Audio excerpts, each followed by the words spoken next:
Let us solve one problem from gate physics. The problem states that a current I in a circular loop of radius b produces a magnetic field at a fixed point far from the loop. The strength of the magnetic field is proportional to which of the following combination of I and B. So we have a circular loop. So of radius r where current I is flowing, right? So at a fixed far from the loop, so at a, let's say at a fixed point far, let's say at point A, we need to find the magnetic field, means proportionality with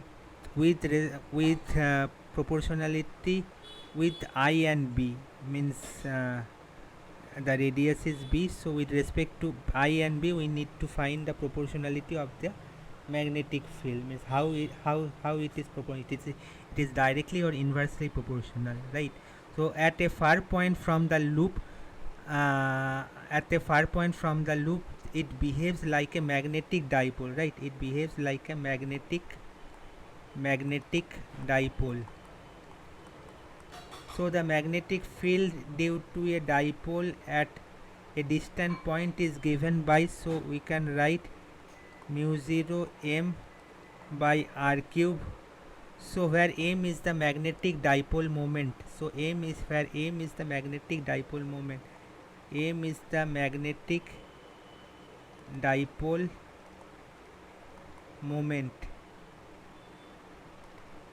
So m, we can write that I into a, so I into a means pi b square, as it is a circle. So if we write b, so it will be I b square by r cube.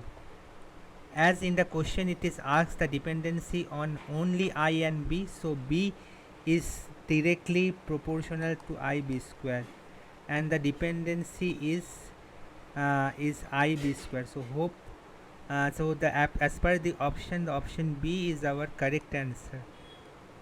So hope the solution is clear. So thanks a lot.